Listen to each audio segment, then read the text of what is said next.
That's what I hear.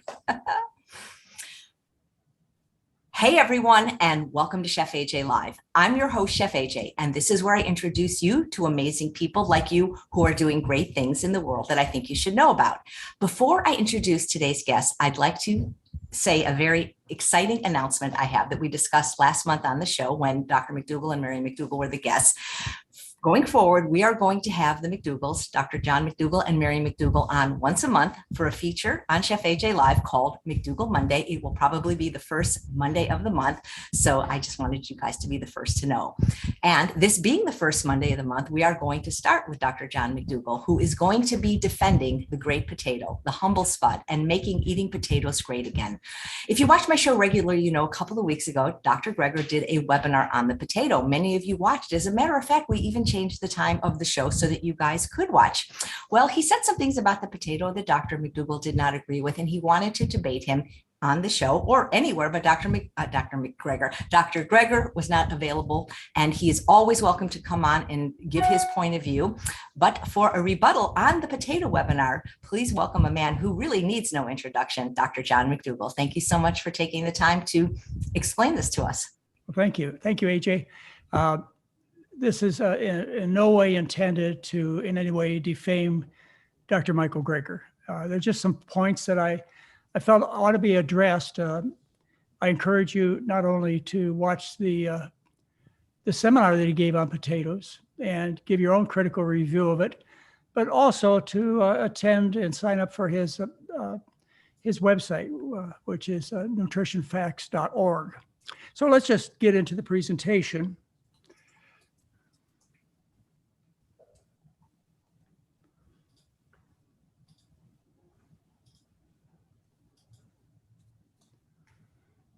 All right.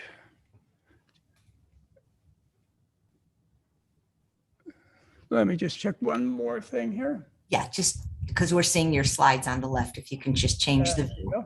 All right. So are you able to see the slides okay? Now it's perfect, Dr. McDougall. It's perfect. All right. Okay. Anyway, the title, of course, is To the Point. That is to address some of the issues on Dr. Michael Greger's seminar that he put on September 17, 2021, titled, Are White Potatoes Bad for You? I mean, just that statement is a little bit challenging, isn't it? Well, I felt that I should answer some of these questions for your good, for the edification of my patients. I just didn't feel I could wait forever to address this. I know at some time Dr. Greger and I may be able to talk. I certainly hope so. Talk about these issues one-to-one, but that wasn't the case. And so I took the second best choice, which is to put together my thoughts. To begin, Dr. Greger is a professional friend, not a personal friend, but a professional friend. And our relationship goes back many years. He tells me that I got him excited and interested in. Into you. That's going to drum up inspiration. Okay. I am excited about Dr. Atkins when I published a newsletter, which is about the Atkins scientific research that it was deceit and disappointment. And as a consequence of that particular newsletter, Dr. Greger put together a website called atkinsfacts.org. And it's really a good website. It really takes apart, as should be done, Dr. Robert Atkins. Michael Greger has also appeared at our advanced study weekends and never has denied us an opportunity to hear him talk, and they're phenomenal presentations. We also share some of the same mentors, like Nathan Pritikin and Walter Kempner. So we have a lot in common. And I would say our basic philosophies on diet and health are more shared than probably anybody else that I know. Familiar with my work every year. I read through every issue, every English language nutrition journal of the world. So busy folks like you don't have to. I think about all the most interesting, most groundbreaking, most practical findings and new videos and articles every day from my nonprofit site, nutritionfacts.org.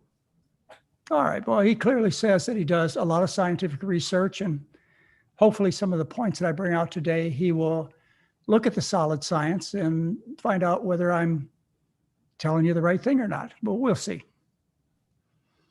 Dr. Greger, he did this seminar, Are White Potatoes Bad for You? And in it, he said some things. He said that the McDougall recommendations on a program to eat only potatoes would result in all sorts of horrible, horrible things will happen because it's highly deficient. And specifically, he addressed white potatoes that they cause you to go blind. And when we got around to sweet potatoes, he said, well, sweet potatoes are protein deficient. And I have suggested that people consider an all white potato and or an all sweet potato diet as an educational point of view. Not that I think it's the perfect thing for you to do, but there are reasons that I think you ought to look at a single food and see how complete it is. The other thing that Dr. Greger addressed at this webinar was, during the webinar was the fact that potatoes raise the blood sugar. And this is reflected in a high glycemic index score. And he also said that this elevated blood sugar damaged the pancreas and caused type 2 diabetes. Well, you know, these are thoughts that are different than I have professed for the last 45 years.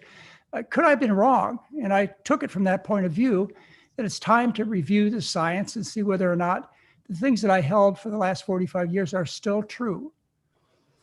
And I get really excited to look at the science. Just like Dr. Greger, I really love scientific research. And so I consider this a task of love and enjoyment. Before we listen to Dr. Greger's segment about the McDougall diet, I'd like to explain to you that the reason I offer you to consider an all potato diet is because potatoes are nutritionally complete. Underground storage organs, in other words, vegetables that grow below the ground, like potatoes and sweet potatoes, are complete. They've got all the protein, all the vitamins, all the minerals, except for vitamin B12. And above ground storage organs, which would be your grains and your legumes, these are called seeds, high carbohydrate seeds, they're deficient. You have to add an additional bit of vitamin C. And because they're deficient in vitamin C, your above ground storage organs are. And the way you do that easily is just add a little bit of fruit, say a slice of orange, or a little bit of vegetable, say a little piece of broccoli, and you've taken care of the C issue.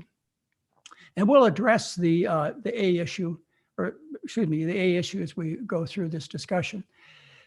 Vitamin A is actually in the form in plants. It's a pre-vitamin A, and it has to be converted in the body from beta carotene into retinol, which is the active form of vitamin A.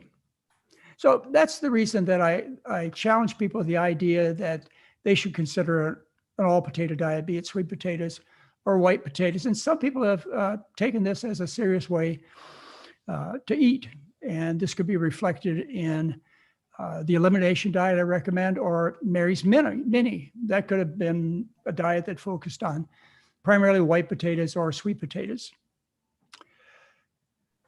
Dr. McDougall says humans can get more than enough protein and amino acids from a diet entirely composed of potatoes alone, and so don't need meat with other foods to compensate for missing amino acids. Do I agree with this? Please explain. Do the scientific findings take away any of the legitimacy of Dr. McDougall's beliefs?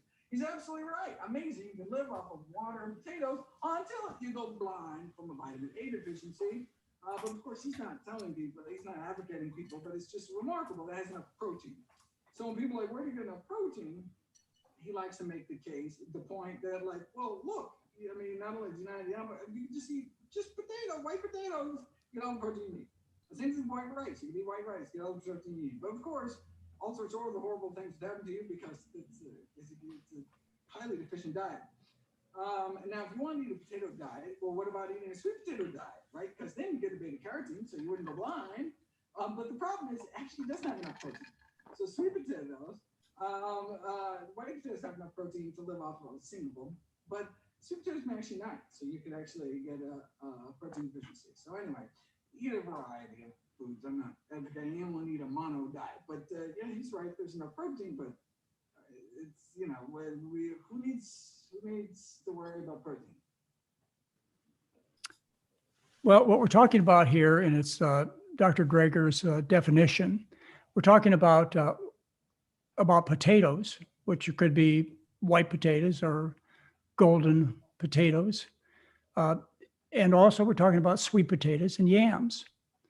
And anything's not a sweet potato or a yam, Dr. Greger considers to be a white potato, and the kind of potatoes that would cause you to develop a deficiency in vitamin A. In other words, you would not provide enough beta carotene or other carotenoids to make the vitamin A to take care of very important processes in your body.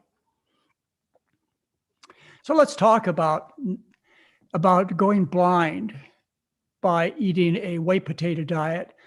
And what he's referring to is night blindness. And what he's telling you is that you will develop night blindness if you eat an all white potato diet because it's deficient in A, or the precursors of vitamin A, which are the carotenoids or beta carotene. Well, what is a night blindness?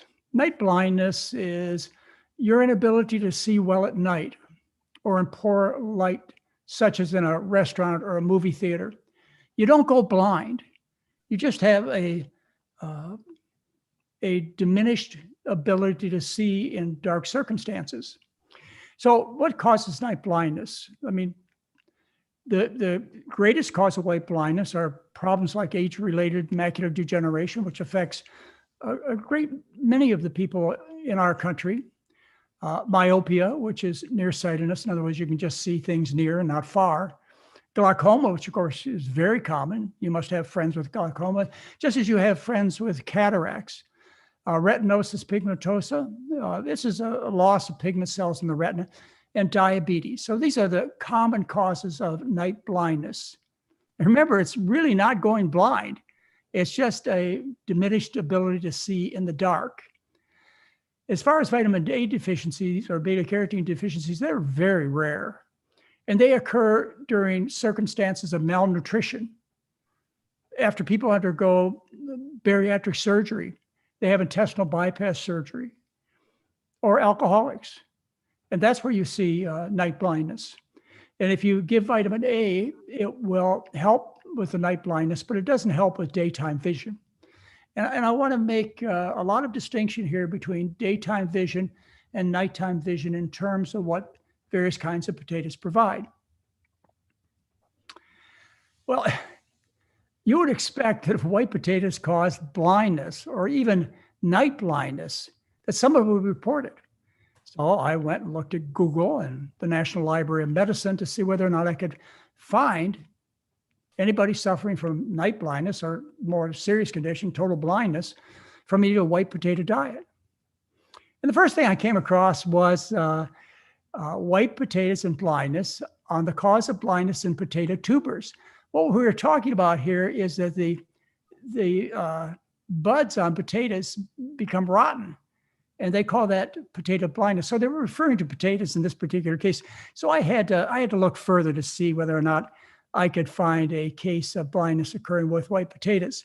So I tried harder and I found this one case. And actually it's reported over and over and over again. If you look up white potatoes and blind or blindness, you'll find a case of a teenage boy who ate nothing but Pringles, French fries, and white bread since elementary school, and he went blind. So not to be deterred, I went to the National Library of Medicine and I put in white potatoes and vitamin A deficiency. And I found no cases.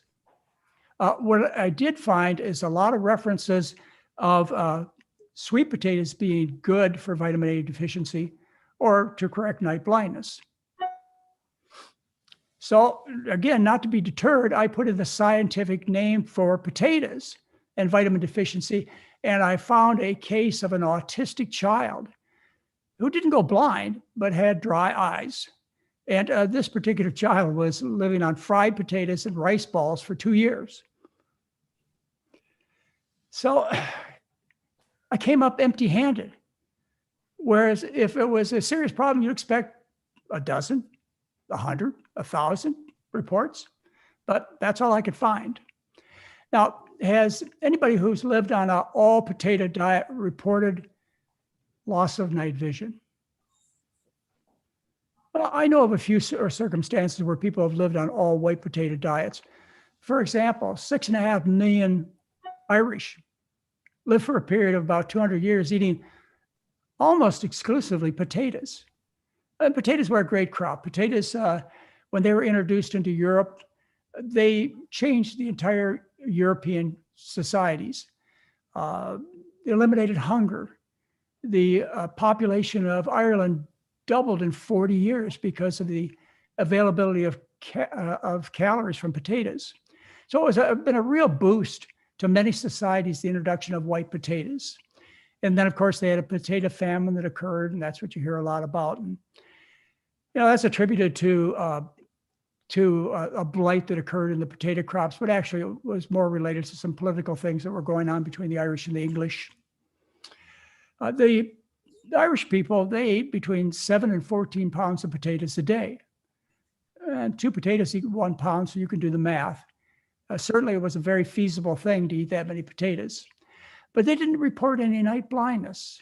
They did report a bacterial infection of the eye called trachoma, which is due to chlamydia bacteria, and people suffer from blindness from this particular condition, but nothing even remotely related to night blindness or going blind completely. And then when there was the example of Denmark during World War I. Now, Kyle Hinhede was a very famous scientist in Denmark, and he had a lot of connection with the Danish government. And so when the Northern Blockade was set up between Britain and Germany, Denmark is located right between these two countries, and as a result, they suffered a severe shortage of food. And so what Nikhil Hinhede did is he talked to the Danish government. He said, look, rather than Danes starving, let's not eat the animals anymore. And instead, what we'll do is we'll eat the foods the animals were eating. Now, these people were healthy on a white potato diet. They were well fed. They had plenty of food. They didn't suffer any hunger at all. And during that period of time, during those 3 years, during World War I, they had a 34% reduction in death. It was the healthiest time that Denmark has ever experienced, pre and post World War II. And even though they didn't live on all potato diet, they certainly ate a lot of potatoes. But Nikhil Hinhede also did some scientific experiments, and one of his experiments involved a client of his, Madsen was his name, and he lived on an all potato diet, all white potatoes, for a year. He didn't report any night blindness. In fact, he enjoyed excellent health. And one of the examples I like to talk about as far as a white potato diet occurred in 1925. What they did is they took a man and a woman and they put them in a controlled situation where they controlled all their food, their activity, et cetera. So they knew exactly what they were doing.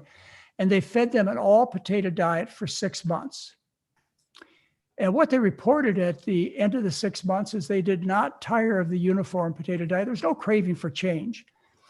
And even though they were physically active, they were what we call today marathon or triathlon runners. They were described as in good health on a diet in which the nitrogen protein was practically solely derived from the potato. But no report of night blindness on an all potato diet for 6 months. And then we have the executive director of the Washington State Potato Commission. And as a demonstration, what he went on was an all white potato diet for 60 days. And he continued the diet and eats primarily potatoes for 8 years.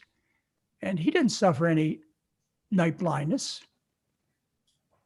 And then we have Andrew Taylor, who lost 117 pounds in 1 year on an all potato diet. But I do want to tell you that Andrew Taylor, just to cover all bases, he did eat sweet potatoes. And Dr. Greger, I think, would be very happy about that. So he didn't live exactly on an all white potato diet. It was a combination of sweet potatoes and white potatoes. So the conclusion I've had to come to is that there aren't any cases of night blindness occurring on a white potato diet, except in really bizarre situations. What I also come to the conclusion of is that the burden of proof lies with the accuser. I mean, I shouldn't have to prove a white potato diet is not going to cause night blindness. It should be the accuser that shows me that an all white potato diet will cause night blindness. Dr. McDougall says humans can get more than enough protein and amino acids from a diet entirely composed of potatoes alone, and so don't need meat with other foods to compensate for missing amino acids. Do I agree with this? Please explain. The scientific findings take away any of the legitimacy of Dr. McDougall's beliefs. He's absolutely right. Amazing. You can live off of water and potatoes until you go blind from a vitamin A deficiency. But of course, he's not telling people, he's not advocating people, but it's just remarkable that has enough protein. So when people are like, where do you get enough protein? He likes to make the case, the point that like, well, look, I mean, not only is it not yum, but you just eat just white potatoes, get all the protein you need. The same thing with white rice. You can eat white rice, get all the protein you need. But of course, all sorts of other horrible things happen to you because it's a highly deficient diet. Okay, now recall I showed you a few minutes ago that night blindness was just a diminishing in your ability to see under darkened situations. You can still read, you can still perceive colors, you can still drive a car. You don't go blind. So how would someone get it so wrong? Well, common knowledge is that anything white, food is bad. Anything white is bad. And there's a lot of misunderstanding about the eye and carotenoids. In poor countries where white rice and white potatoes are the basic foods, vitamin A deficiency is found, and so is night blindness, but they're not cause and effect. The idea that anything white is bad is complete nonsense. There's an excellent article I'd ask you to look at. You can get it from Google. And it talks about white potatoes, a forgotten source of nutrients. And it defends white potatoes and the idea that you can pick a food based on its color. In this article, they say color is not necessarily a guide to what and how much beneficial or toxic phytochemicals are present in what we eat. Colors of the food may mislead the consumer as to the effective content of nutrients and phytochemicals. So you ought to get rid of this idea that white food is bad. White is actually all colors. And black is the absence of all colors. So white foods can be bad, like white chicken, white tuna, white bread, white sugar. But in reference to what we're talking about is white whole foods like potatoes, dried beans, cauliflower, turnips, onions, parsnips, mushrooms, corn, whatever that last one is. These are good foods, healthy from every point of view.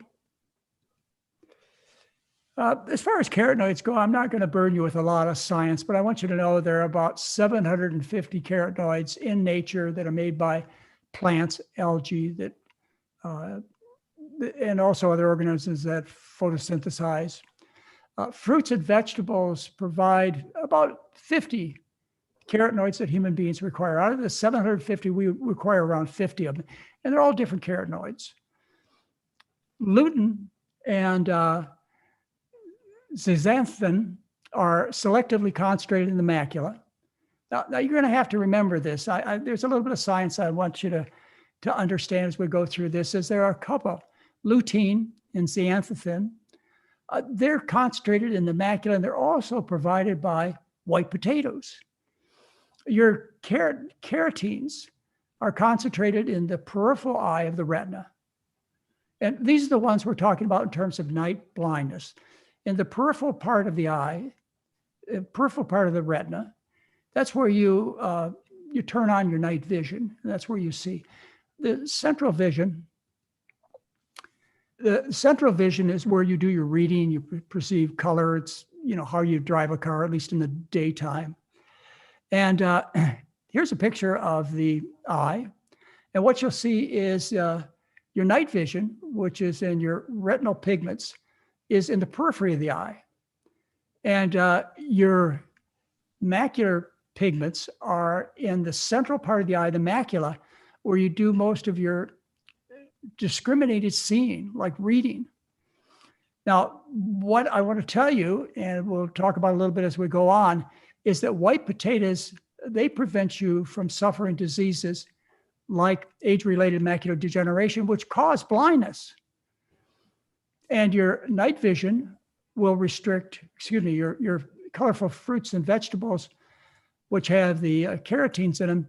What they will do is they'll diminish your night vision. You don't go blind. The different cells in the retina that we're talking about is we're talking about the rods, which is the ones that are nourished by your colorful vegetables, and they're the ones that are in the periphery of the eye. And the cones are the ones that perceive color and really fine vision. They're for day vision. And again, to repeat, your white potatoes are the ones that provide the carotenoids that take care of the macula. In fact, the intense yellow color of the macula is due to those particular carotenoids from potatoes. If you look into the scientific literature on how much carotenoid is present, the ones from green and yellow vegetables in various foods, you find something interesting. Is white potatoes do have a little bit of beta carotene and other carotenes, which provide for your peripheral vision, for your night vision. And I have to assume that they have enough. And I say that because I just can't find any cases of night blindness in people who follow an all white potato diet. And the literature doesn't support it. Well, the food manufacturers and scientists have responded to this particular concern. And they've taken white potatoes and they've used bacteria to create GMO potatoes. And I know this upsets a lot of you, but a lot of the potatoes you're buying, particularly the golden potatoes, are ones that have been GMO engineered. And by GMO engineering, and again, you're eating white potatoes, you produce an awful lot of these beta carotenes. In fact, 150 grams, which is a little more than one white potato, supplies somewhere between 42 and 23% of these colorful pigments from golden potatoes we're talking about. Now, as far as the connection between rural East Asian and African countries and the occurrence of vitamin A deficiency and night blindness, what you have to understand is that these people living in these regions of the world, they don't live on all white potato diets, but what they do share in common is they're starving and they're sick. And when you go in with programs to introduce vitamin A, either primarily by giving pills, retinol, to this population of people, is you do reduce the occurrence of night blindness. But what we find is that people who suffer from night blindness in these underdeveloped parts of the world, they're ill, especially with diarrhea and measles. And this occurs in people who are at their most susceptible time in their life, like when they're little children and pregnant women. If developed countries like the United States and European countries, it's rare to see any night blindness. It's rare to see any vitamin A deficiency, but I went looking for it. If you take a look at a population that is comparable to your Asian and your African populations of people, and you use the only comparison I find, which I think is legitimate, which is the 3 million Danes that followed the instructions of Mikhail Hinhidi, what you find is these people over a period of 3 years, they did not eat all white potato diet, but they were healthy. And they were well fed. They had plenty of food. And the interesting thing about this population, as I said before, is they had the best health that they've ever experienced. They had a 34% reduction in death during this 3-year period of time during World War I. Well, as far as cases of vitamin A deficiency in developed countries, as opposed to Asian Africa, rural Asian Africa. I went looking for a case and I found one report. It comes from Australia, and it was an examination of 146 children who had vitamin A deficiency. They didn't have night blindness, but they had dryness of the eyes. And what these children had in common is they were sick. They had cystic fibrosis and gastroesophageal reflux disease, short gut syndrome, all problems that create malabsorption. Medical conditions such as autism, celiac disease, cystic fibrosis, anemia, and low iron levels. So yeah, you can find vitamin A deficiency in developed countries, but only among people who are ill, not people who are well fed. White potatoes actually contain a lot of nutrients that are very friendly to the eye, not just your luteins and your xanthophins. They contain bioflavonoids and phenolic acids and antioxidants and all kinds of different substances that promote the health of the eye. Yeah, they're deficient in your colorful carotenoids that come from colorful fruits and vegetables, but there's still some present. So to conclude this discussion, I want to put things in perspective with you. So lutein and xanthan, which are in potatoes, they prevent age-related macular degeneration. Dr. Greger says on an all-white potato diet, you'll go blind from vitamin A deficiency. That's scary, but it's not true. Vitamin A deficiency, due to a decrease in these colorful vegetables, results in loss of night vision and dry eyes, which, are troublesome, but you don't go blind. With night vision, with night blindness, you can't see well in dim situations.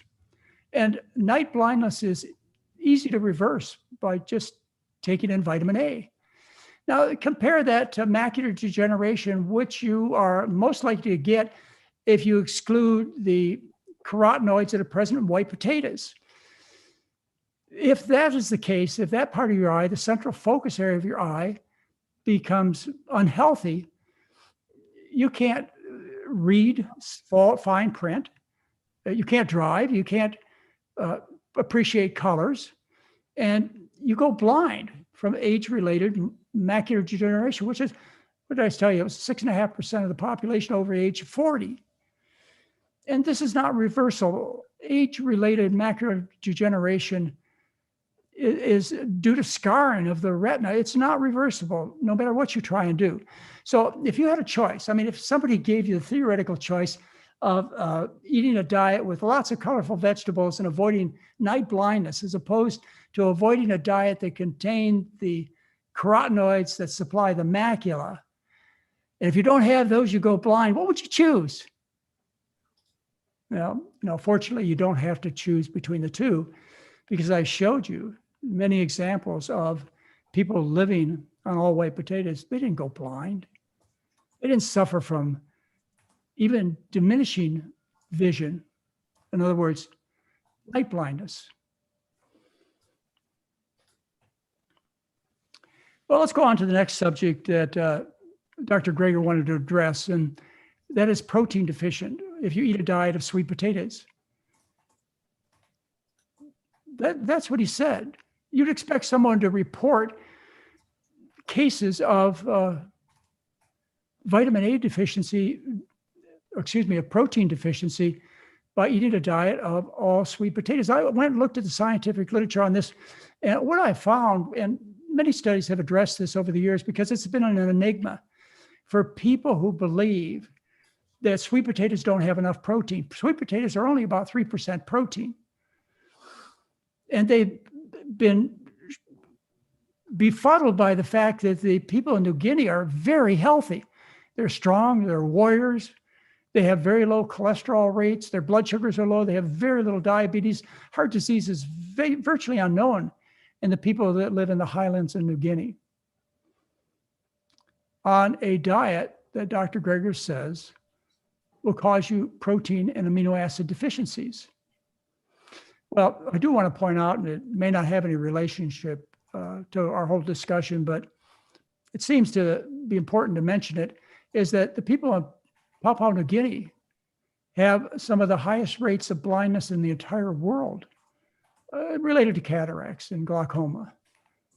So even though that vitamin A didn't keep these people from going blind, but we're worried about them suffering from protein deficiency, even though they cannot be observed in scientific examination of the millions of people in Papua New Guinea, has caused many people to not understand that sweet potatoes do provide an adequate amount of protein and all the essential amino acids. The essential amino acids, let me explain. Proteins are made of the same 20 amino acids, all rearranged in a different sequence, just like you make all the words in a dictionary with 26 letters. And these 20 amino acids, 12 of them we can make. 8 of them we can't make, and we have to get them from the food. These are called the essential amino acids. There are 8 of them that the adult requires. A very young infant requires an extra 2 amino acids. As far as adults, we can make 12. We have to get 8 from the food. Those are the essential amino acids. Now, the world's expert on this was a man named William Rose.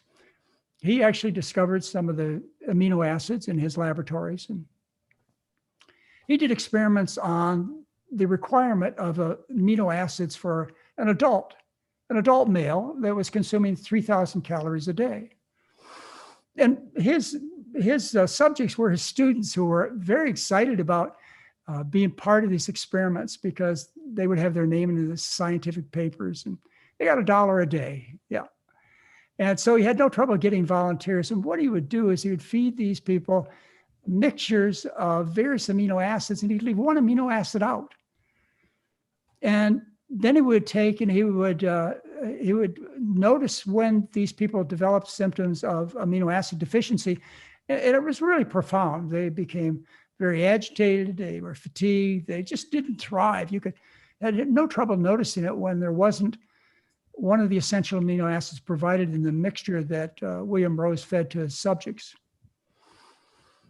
He published 17 of the classic journal articles, scientific research papers in the Journal of Biologic Chemistry, one of the most famous researchers in the entire world. Well, I became familiar with Dr. William Rose, and I looked at what he discovered in terms of amino acid needs in adult males consuming 3,000 calories a day.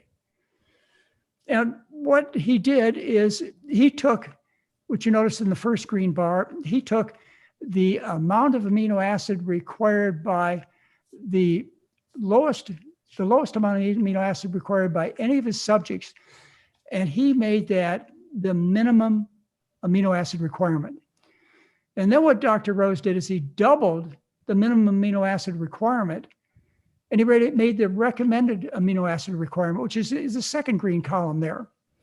And if you take a look at any single food, and of course, if any single food has these qualities, then any combination of food has to have these qualities.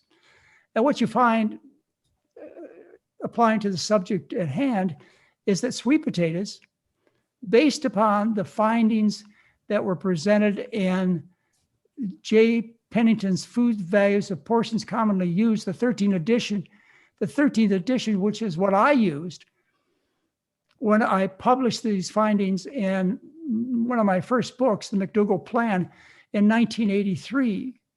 What you find is that sweet potatoes, for every single essential amino acid, sweet potatoes exceed Rose's recommended, which is twice the minimum, which is the most any subject required in his experiments. That was 40 years ago, folks. Well, since that time, a new copy of J. Pennington's Food Values of Portions Commonly Used has been printed. And this is the 19th edition. And I happened to get a hold of a copy of the 19th edition. And what I found is that in this book, they have almost doubled the amount of essential amino acids provided by sweet potatoes, almost twice as much as was in the 13th edition. And what you find is that the sweet potato, the amount of essential amino acid for sweet potatoes exceeds many-fold Rose's minimum and Rose's recommended requirements. In other words, folks, what I'm telling you is based on nutritional values in scientific literatures. It just doesn't happen. Well, finally what I did is I looked at the World Health Organization's recommendations for amino acids, and I particularly looked at sweet potatoes, which is the food under question right now. And what you find is that sweet potatoes, based upon what the World Health Organization recommends for the requirement, far exceeds each and every essential amino acid as far as its delivery goes. And what you find is that sweet potatoes provide at least twice as much, based on World Health Organization recommendation, at least twice as much of each essential amino acid. But something happened between the latest report of the World Health Organization and its previous report, and that is, with the exception of histidine, the sulfur-containing amino acids, which are methionine and cysteine, and tryptophan, all values are about twice as high as in the previous edition. Again, they just added a fudge factor there as far as requirement, and still, sweet potatoes far exceed twice as much of each and every essential amino acid. So how many cases of protein or amino acid deficiency will you find if you search the scientific literature and you look for whole foods causing these problems? None. But the burden of proof lies with the accuser. I shouldn't have to prove this to you, although I think I have done so. Of course, all sorts of horrible things happen to you because it's a highly deficient diet. And now, if you want to eat a potato diet, well, what about eating a sweet potato diet, right? Because then you get the beta carotene, so you wouldn't go blind. But the problem is, it actually doesn't have enough protein. So sweet potatoes, white potatoes have enough protein to live off of, single, but sweet potatoes may actually not. So you could actually get protein deficiency. So anyway, eat a variety of foods. I'm not advocating anyone eat a mono diet, but yeah, he's right. There's enough protein, but it's who needs to worry about protein? Dr. McDougall says humans can get more than enough protein and amino acids from a diet entirely composed of potatoes alone, and so we don't need meat with other foods to compensate for missing amino acids. Do I agree with this? Please explain. Did the scientific findings take away any of the legitimacy of Dr. McDougall's beliefs? He's absolutely right. Amazing. You can live off of water and potatoes until you go blind from a vitamin A deficiency. But of course, he's not telling people, he's not advocating people, but it's just remarkable that has enough protein. So when people are like, where do you get enough protein? He likes to make the case, the point that like, well, look, I mean, not only do you not, you can just eat just white potatoes, get all the protein you need. The same thing with white rice. You can eat white rice, get all the protein you need. But of course, all sorts of other horrible things happen to you because it's a highly deficient diet. Well, that didn't play exactly right, but I'm sure you get the point. So how would someone get it wrong? How would someone come to the conclusion that there are not sufficient amounts of essential amino acids in whole plant foods, in particular sweet potatoes? Well, it's because current standards for protein needs are based on bigotry. I'm going to explain that to you. And common knowledge is that vegetarians, vegans are protein deficient. Everybody knows this. I mean, when they find out that you're a vegan or a vegetarian, what's the first thing they're going to ask? Where do you get your protein? Even experts know that plant proteins are incomplete. Even today, experts will tell you from major universities that you can't get enough protein or essential amino acids by eating a vegan or vegetarian diet, plant foods. Based on bigotry, where do our standards come from? They come from a guy named Carl Voigt. He's the father of modern dietetics, and he established the Voigt standard for the amount of protein that you require. He believed that flesh makes flesh, so you need to eat meat to get muscle. And Voigt believed that people with sufficient income to afford any food choices would make the right choice. And who were these people with sufficient income? Oh, they were white people. So he said that these people with sufficient income, in other words, white people, would instinctively select a diet with the right amount of protein. And so that's how the standards for essential amino acids came about, or for your protein needs came about. And here you have the protein needs. They require somewhere between 130 and 180 grams of protein a day. They didn't base this on any experiments. And at that time, brown and black people were living on half the amount of protein as white people, and they were the ones that were performing the hard physical work. So that should have been enough contradiction for people to understand that the protein recommendations that still exist today are based upon nonsense, upon bigotry, not upon science, not upon observations that people could easily make. Frances Moore Pay wrote a book called Diet for a Small Planet, a best-selling book. And in there, she explained that plant foods were incomplete proteins, and you had to mix and match your foods to get all the essential amino acids. Well, Frances Moore Pay, she came out 10 years later with her 10th anniversary book, Diet for a Small Planet, and she apologized. But 3 million people already read her first book. She apologized and said she was wrong. You don't have to mix and match foods to get all the essential amino acids. That each and every plant food has all the essential amino acids. Now, as far as experts believing incorrect information, they are far and wide. For example, Harvard School of Public Health, they say other proteins lack one or more amino acids that the body can't make from scratch or create by modifying another amino acid called incomplete proteins. These usually come from fruits, vegetables, and grains. That's Harvard School of Public Health stand today. The American Heart Association, they said something similar in their nutrition committee back in 2001, and we're going to address that a little bit more detail in a minute. But you have Tufts Human Nutrition Research Department. They tell you can't get all the essential amino acids, that plant foods are incomplete protein. The Tufts Medical School takes a similar stand, and so does the Freiburg School of Medicine, Northwestern University. And I could probably go on and on and on of all the people who still hold this belief that plant foods are incomplete. They don't provide all the essential amino acids, much less enough protein. Well, I had a chance to address the American Heart Association Nutrition Committee when they published an article in 2001 that was criticizing low-carb diets, the Atkins type diet. They explained there that this kind of diet would make you sick, that would cause problems such as heart disease and osteoporosis and so on. And in this particular article, they said something. They said, although plant proteins form a large part of the human diet, most are deficient in one or more essential amino acids and therefore regarded as incomplete. Well, I read this in this paper condemning low carb, high protein diets like the Atkins diet. But when I got to this particular statement, I was troubled to say the least. So I wrote the American Heart Association, their journal Circulation, I wrote. And they published my article in the journal Circulation. And in there, I said that although plant proteins form a large part of the human diet, most are deficient in one or more essential amino acids. It's not true.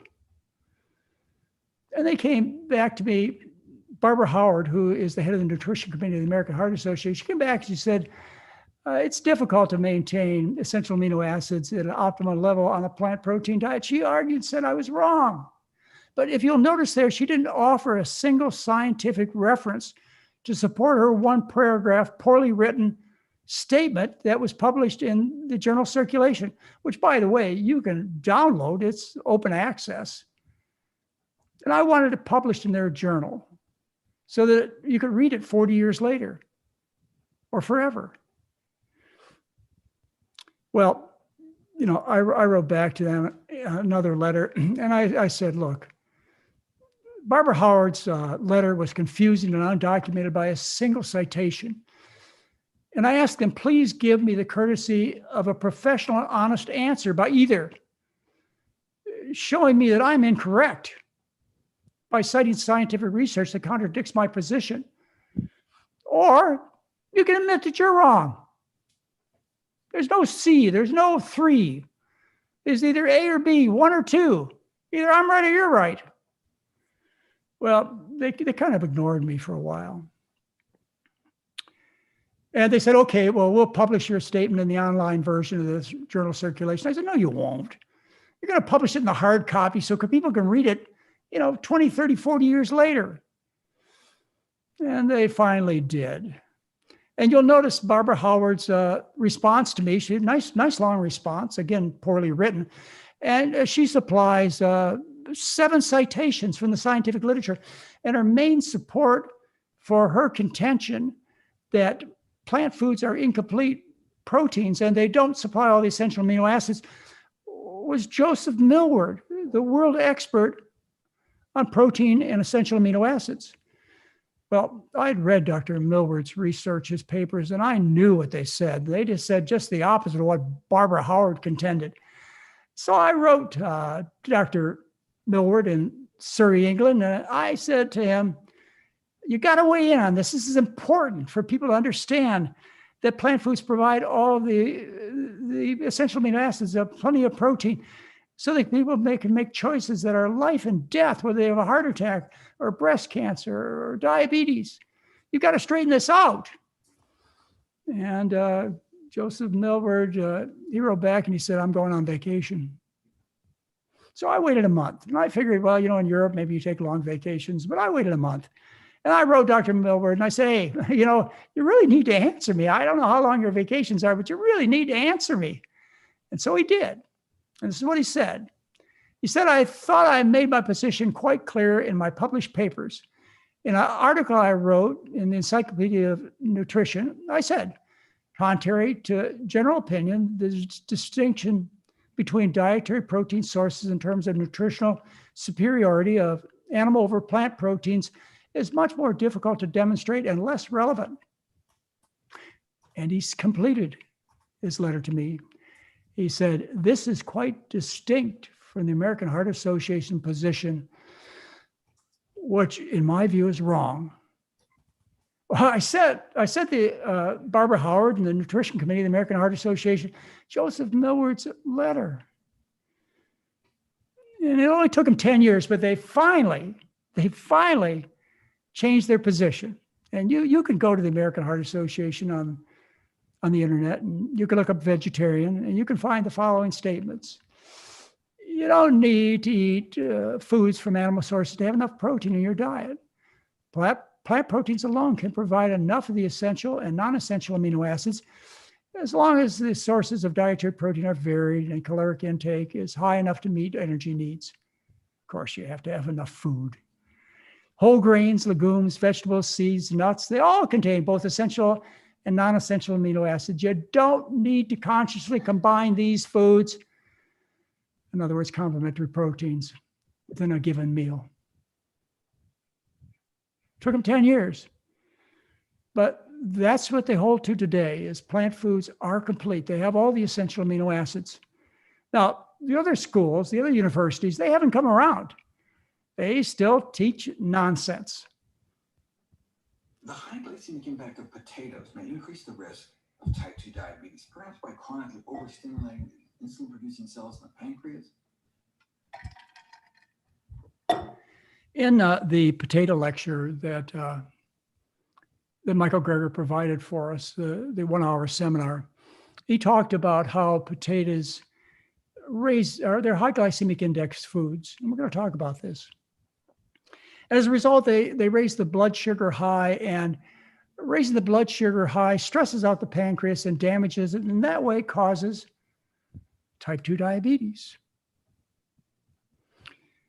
Well, I found the articles that Dr. Greger uses to support the fact that potatoes cause diabetes. And he recognizes this. He recognizes the fact that most of them are talking about French fries and potato chips and other fried potatoes, and they're not talking about whole foods.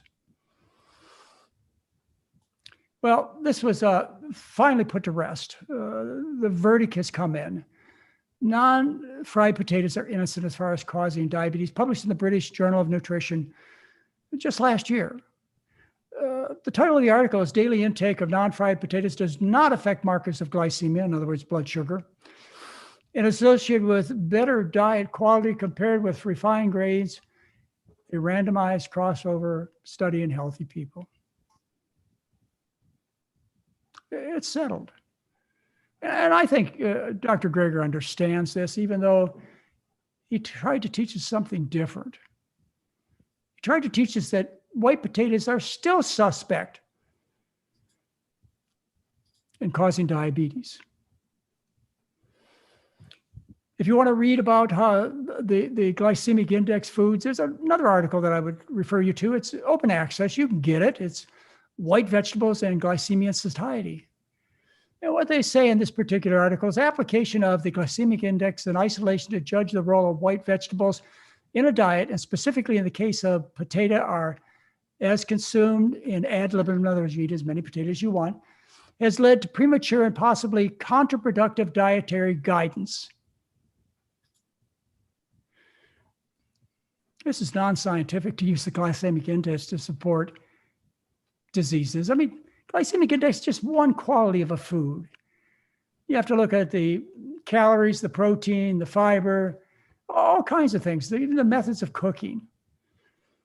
And I addressed this in a newsletter I published in 2006 titled Glycemic Index, Not Ready for Prime Time. The glycemic index, just to explain what this is all about, is a selected food is fed to people, and then the rise in blood sugar is documented. What they use as a standard is white bread or table sugar, white sugar, and that's considered 100%. And then what they do is they compare other foods with that standard of white sugar or white bread. And what you find is that there are many foods that show a small rise. These have a low glycemic index in blood sugar. And there are foods that are considered a high glycemic index, like potatoes. But if you look at the glycemic index of some foods, you'll find that this is really bizarre. Like chocolate cake has a glycemic index of 38. It's a low glycemic index food. Boiled potatoes have a glycemic index of 101. And so as you look through values of glycemic indexes, you find this kind of contradiction. You can't use glycemic index to say that it causes diabetes or any other condition. Looking at various studies on the effect of feeding potatoes to people, in type 2 diabetics, they found that potatoes don't cause an excessive rise in blood sugar, and that the rise in blood sugar was similar in all starches, nothing particular about potatoes. And feeding potatoes to people, they find that it doesn't cause the blood sugar to rise. It's not associated with unfavorable post-meal rises in blood sugar in individuals that have type 2 diabetes. And then to go on and say that type 2 diabetes is caused by damage to the pancreas due to this rise in blood sugar is incorrect. A rise in blood sugar does not damage the pancreas. What they have is they have the horse before the cart. What causes damage to the pancreas is fat.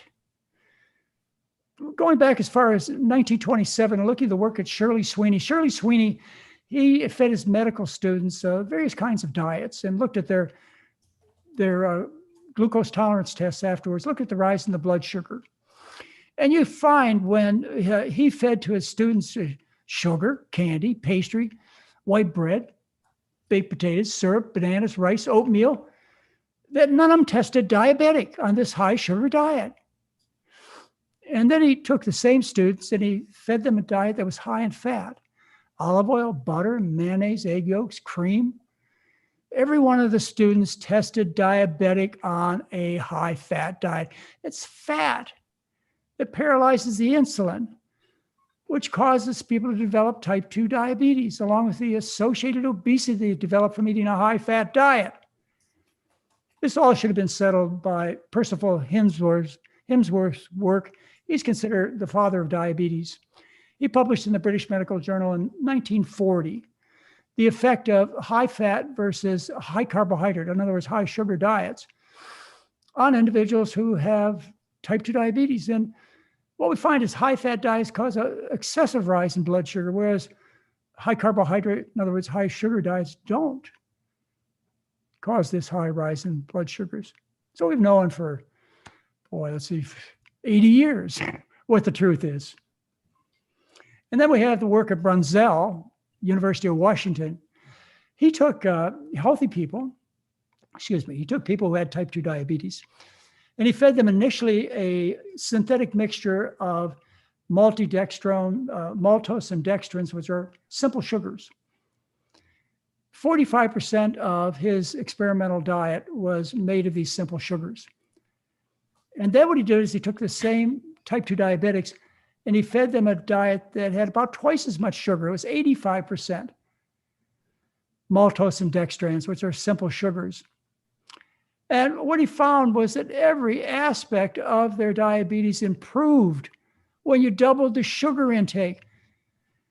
And what they explained in this New England Journal of Medicine article is that sugar increases the power of insulin, the sensitivity of insulin, whereas fat paralyzes the insulin.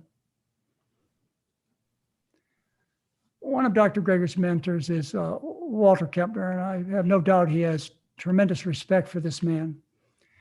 Walter Kempner introduced the rice diet at Duke University in 1939, and it existed for 7 decades at Duke. In fact, it supported Duke University in Durham, North Carolina for 2 of those decades. It was the financial support for that university.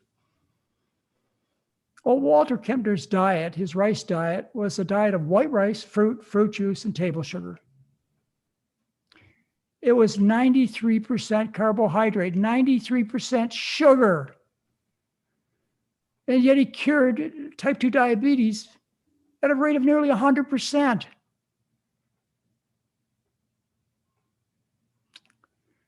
We also got some really other remarkable results in patients. And, if you're really interested in diet therapy, nutritional medicine, and a better way to take care of people who are extremely ill, you'll study Walter Kempner's work as you'll study Nathan Pritikin's work. And by the way, I have their scientific papers published on my website for you to read. 1,000 pages from Walter Kempner and 500 pages from Nathan Pritikin, free for you to read. Decreased heart size, improved kidney function, reversed eye damage from diabetes, reversed obesity, diabetes itself, high blood pressure, heart failure, people who had hearts swollen to the point where they filled almost the entire chest because their heart was in such severe failure. He caused half of these people to develop normal heart sizes, to get them out of heart failure. Really remarkable work. And as far as type 1 diabetes, a recent article was published in 2013 on feeding type 1 diabetics. We've been talking about type 2 diabetics all along. And feeding type 1 diabetics, in other words, diabetics who don't make any insulin at all, who have to inject their insulin. And what this article found in their scientific research is that when you fed fats and oils to type 1 diabetics, you increase the need for insulin. In other words, fat paralyzes insulin, folks, not sugar. So anyway, all sorts of horrible, horrible things will happen to you if you follow the McDougall highly deficient diet. So says Dr. Greger. An all potato diet will cause you to go blind, not just night blindness, but he said blind. And an all sweet potato diet will cause you to be protein deficient. And white potatoes, they raise your blood sugar, which is reflected in a high glycemic index, which causes type 2 diabetes by damaging the pancreas. I showed you in the video clips. This is what he says, and he believes this. Well, folks, after I presented this material to you, you decide. Are white potatoes good or bad? Have I been irresponsible to my patients for the last 45 years? You decide, because it's really, really important that we clarify the role of white potatoes. for our future.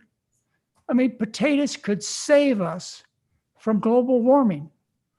You know, we're in a horrible situation today with climate change, and experts predict that even if we stopped all fossil fuel production, it's not enough, that we have to make a worldwide change in diet. And the Lancet Commission, which is the most respected diet climate change organization, says that if you change from the typical Western American diet to a vegan diet, you can reduce your production of global warming gases by 80%. In other words, potatoes have saved the world in the past, and they're likely the food that's going to save the world in the future. I mean, after all, they helped us through World War II. You know, potatoes were heavily promoted to our soldiers during World War II. Comparing the global warming gases, greenhouse gases, between potatoes and, say, beef, you find that cattle generate 57 times more greenhouse gases than do potatoes.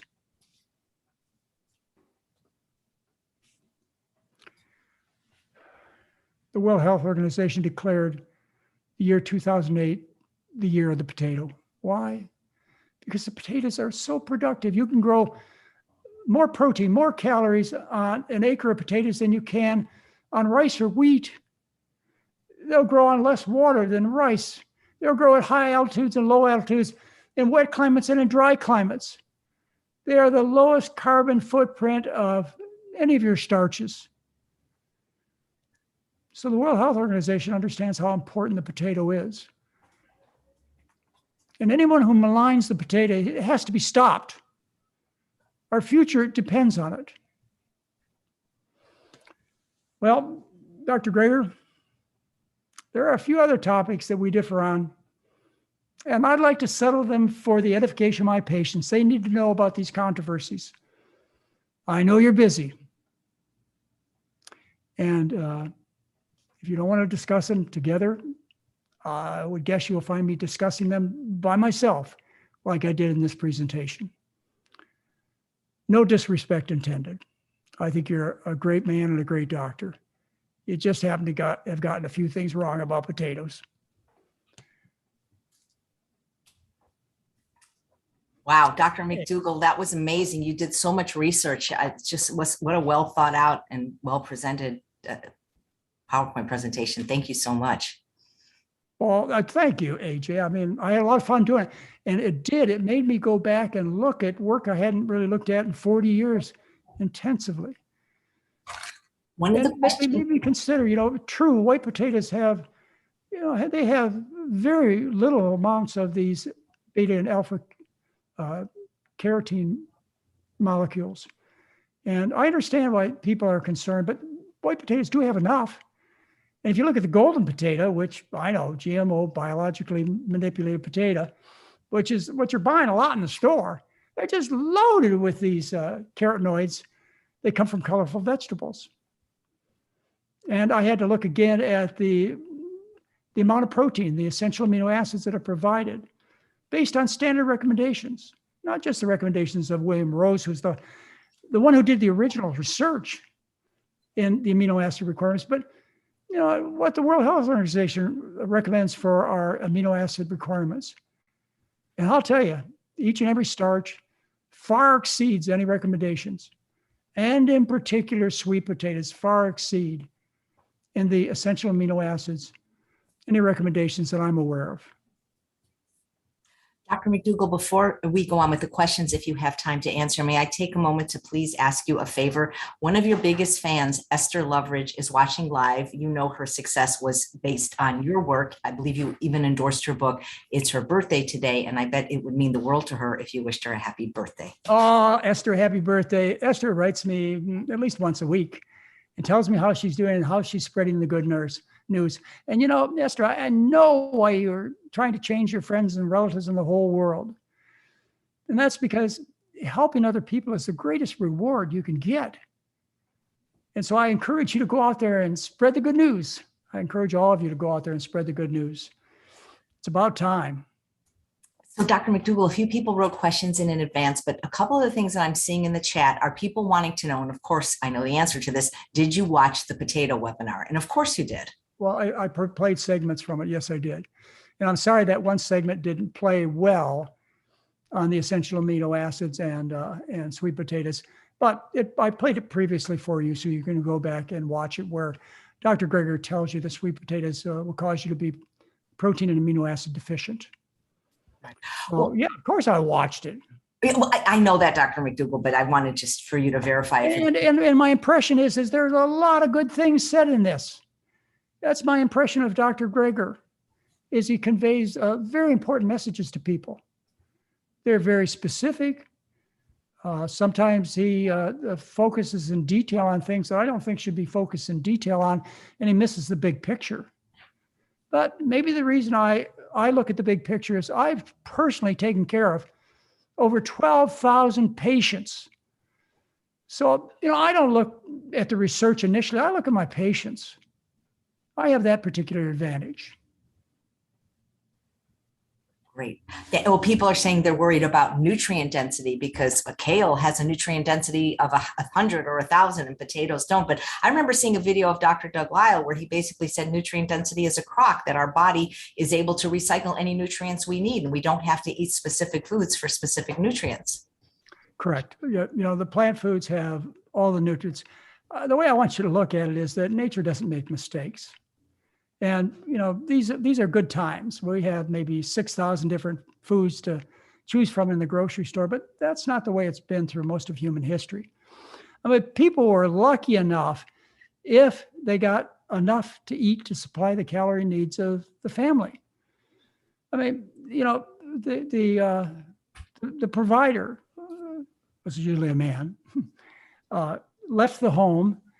And the homemaker didn't say, I hope you find enough varied foods with enough varied nutrients so that we can mix and match and we can get enough to eat. The homemaker said, hey, just get enough food so our family doesn't starve. And thank goodness the foods are complete.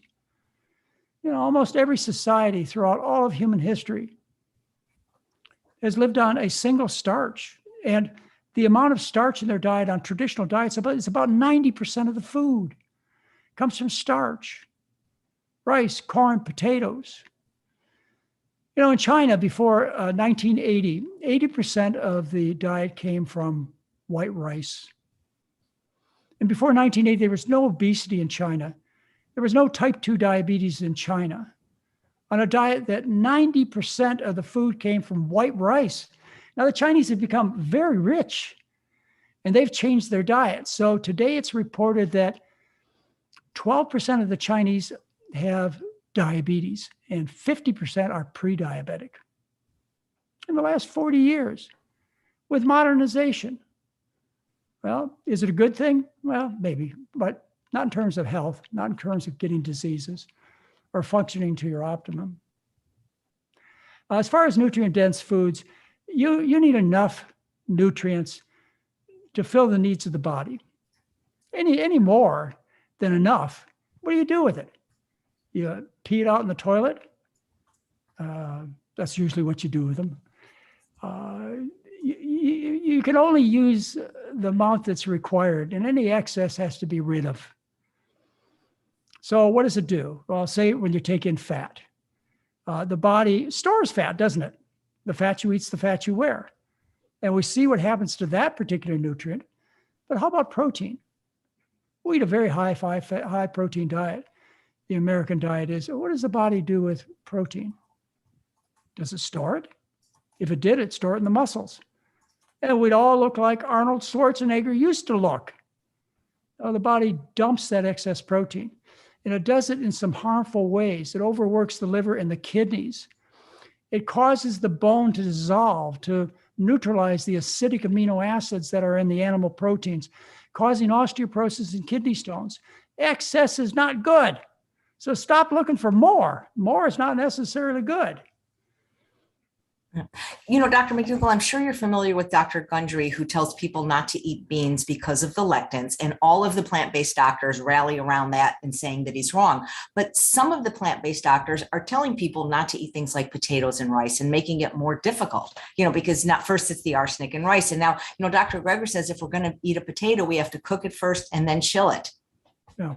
Well, as I mentioned before, Dr. Greger gets into the specifics, into the details, which are things that are really not necessary for a good general message.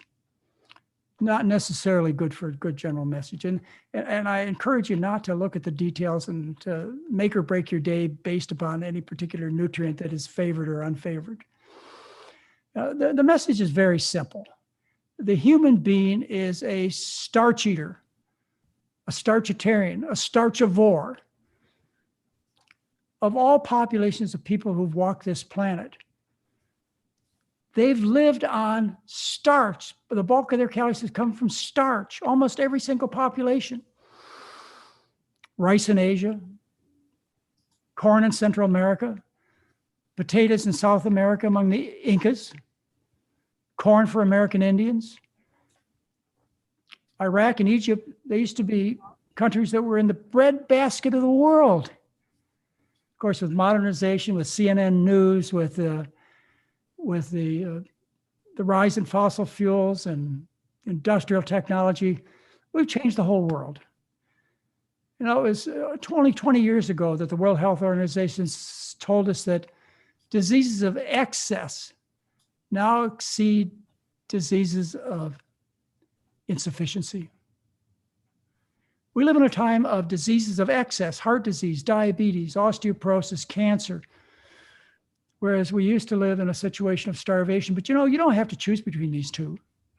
There are good things about industrial revolution and having energy, not fossil fuels, but energy, to have this kind of society we have. But you don't have to sacrifice your health. You need to eat a traditional diet. And that's the way I describe the diets that I recommend to people. It's not so offensive when I tell you you should eat the diet of the Mayas and Incas, or the Aztecs, or the diet of the people of the Middle East, or the diet of Asians that people used to eat before 1980. Now, as far back as I can go as 2.5 million years, humanoids have lived off plant-based diets. And certainly over the last 100 to 200,000 years, people have lived off starch. This isn't just a modern phenomenon that occurred with the Industrial Revolution 12,000 years ago. No, it dates back to the people in Mozambique that 105,000 years ago, they were living on starch. The Neanderthals, 30 to 40,000 years ago, had starch-based diets. You have to ignore the science to come to the conclusions that we've come to. And I have to tell you, people are really good these days at ignoring science. Yeah. Oh, okay. Adrienne says whenever she eats potatoes, even if you bite any kind of potato, she gets sleepy. What would cause that? I have no idea, because I do have an idea. Well, I really don't have any idea. What do athletes eat? Carbohydrates. Yeah. And good athletes have discovered that you should carbohydrate load every day, not just before a race. And you know that athletes these days are choosing foods with a high glycemic index because they want that sugar. They want to put the sugar back into their muscles in the form of glycogen. And they figured out they can do that more efficiently, faster, by picking high glycemic index foods like potatoes. Winning athletes eat starch-based diets. This goes back 2,000 years. But I can tell you a good example of it, and that's in a place that is now Turkey, Ephesus. 2,000 years ago, people ate starch-based diets, and good people, athletic people. And they discovered this when they unearthed a grave plot about 20 years ago, and they found 60 skeletons. And they could tell what these skeletons used to do because they were buried with their shields, swords, and tridents, and they had trident holes in their head. And they analyzed the bones of these men. And what they found, you could tell what people used to eat, their chronic diets, by the minerals that are present in their bones or hair. And what they found is that the gladiator lived on starch. They lived on barley. In fact, the gladiator, if you read the stories of the gladiator, they're known as the barley men. Now, why do the gladiators eat barley? Well, somebody owned them, and they were interested in them winning, just like owners of racehorses want the horse to win in the Kentucky Derby. They don't ask the horse what he or she wants to eat. They tell them, you're going to eat this because you'll run faster. And so what did the gladiator owners make the gladiators eat? They ate a vegan diet, a starch-based diet. They were known as the barley men. They lived on a diet of barley and beans. Barley and beans. Why? Because it's not so good losing in the Coliseum. You want to have as much endurance and as much strength as you can possibly get, and you get that from starch-based diets. Even the athletes, gladiators, so to speak, today, those people who run marathons and triathlons, they eat starch-based diets. The winners of the recent marathons and triathlons have been Ethiopians and Kenyans. You know, they won the Boston Marathon, the Chicago Marathon, the Honolulu Marathon, and 80% of their diet is corn. They're not running on food. They're not running on berries. People are saying, well, berries are healthier than potatoes and cooked food makes you lethargic. Yeah, well, you know what? There's a lot of misunderstanding out there. If that were true, then why do we not know societies that lived on berries? You just can't do it. Look, if you were going to live on high nutrient dense foods, like, for example, cabbage, I'd have to eat 11 pounds of cabbage a day.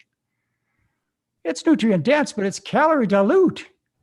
You can't live on plant foods that are nutrient dense, calorie deficient, like kale. You can imagine somebody eating a diet of kale or lettuce or celery or broccoli or cabbage. Nope. I mean, you don't have enough time in the day to do that, and you would have a grumbling stomach and you wouldn't feel good and you wouldn't have the energy. Come on, ladies and gentlemen, think about this. All large, successful populations of people throughout all of verifiable history have obtained the bulk of their calories from starch.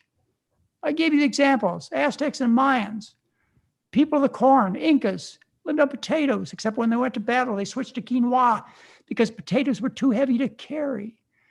The breadbasket of the world, they lived on wheat and barley.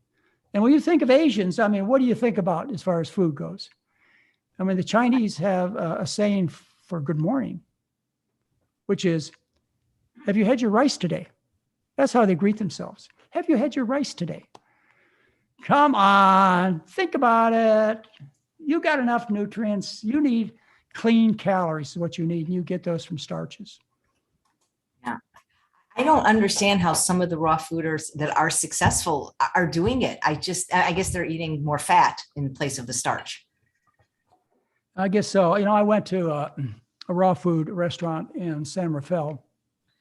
Oh, you're talking about Roxanne's and Lark's? Yeah, Roxanne's. And one of our clients, people who went through my live-in program, there's a treat they brought us to Roxanne's. I couldn't afford it at that time. It would cost us $500 for the meal. And they served raw vegan food. And I ordered the lasagna, which was made of, I forget, but it was. The servings are like, listen, she went to the same culinary school as me, and she's so talented, but the servings are really small. Yeah. Well, it was like 4 postage stamps of food is what I got on this plate. And my host asked me, well, how'd you like your dinner? And my smart comment was, well, that's barely enough food to get me to Taco Bell. Yeah, think about it again. If history of billions of people, 99.99% of people who've walked this earth have lived on starch-based diets. Why would we all of a sudden change? And if we did make that change, we wouldn't make it as a species. How are you going to grow enough calories of broccoli or kale to feed 7 billion people? It'd be expensive. It'd be wasteful, and you couldn't do it. Same thing with people who are promoting nuts and seeds and other high-fat plant foods. They would supply plenty of calories, but good grief, it's just so inefficient. You couldn't feed any large population of people on nuts and seeds and other high-fat plant foods, avocados. No, I mean, hey, nutrient-dense foods like non-starchy green and yellow vegetables like broccoli and kale, et cetera, they're not unhealthy. It's just you cannot center your diet on them. Nuts and seeds, they're not unhealthy. It's just that they're 90% fat. And if that's your diet, guess what? The fat you eat is the fat you wear. So there are lots of fat vegans out there. And I know why. Yep, my favorite saying of all time. I wish you could do for rice what you did for the potatoes, because people are still afraid now to eat rice because of the arsenic issue. Well, let me try some of that. I wrote an article on this. By the way, you can go to my website and you could read essentially all the things that I've been telling you about. And I wrote an article on rice and arsenic, and the way it went was something like this. It was a Consumers Report article about arsenic and rice. Well, the year before, they had done a report on fruit juices and arsenic, and the delivery of arsenic in fruit juices was far greater than that in rice. But people latched onto the rice thing. Well, why does rice have arsenic? Well, it's because they grow the rice on the same fields that they used to grow cotton on. And to kill the boll weevils, they would use arsenic. And of course, that got into the soil. And the soil, the rice accumulated the arsenic. So how do you get arsenic-free rice? Well, you get rice that was grown on clean soils. And there are actually manufacturers out there that make it a point to tell you that they have cleaner rice. And I encourage you to eat clean rice. I don't think it's a good idea to eat arsenic. But, I've not seen anybody who's died of arsenic poisoning in my whole career. But I've found a lot of people who have died from fat poisoning or a deficiency of starch poisoning. In fact, most of the people that I can think of right now have suffered from those kinds of poisonings, not arsenic poisoning. And rice accumulates various toxic metals from the soil. It's an efficient accumulator. But what's even more efficient accumulator are your cruciferous vegetables. They are hyperaccumulators. They accumulate all kinds of toxic metals. So you want to get a really toxic diet in terms of heavy metals, you pick on your cruciferous vegetables, your nutrient-dense foods. Just get the point I'm trying to tell you. I'm trying to focus your attention that you are a starch eater. Always have been, always will be. That green and yellow vegetables, non-starchy vegetables, they have their place. They add color, flavor, texture. They're interesting. They add a few extra nutrients, and some of them are important. And nuts and seeds, they're not unhealthy. They're just fattening. They're 90% fat. Why do you think nature put them in hard shells? Yep. Coconuts, that's the hardest shell I know about. What does that tell you about coconut?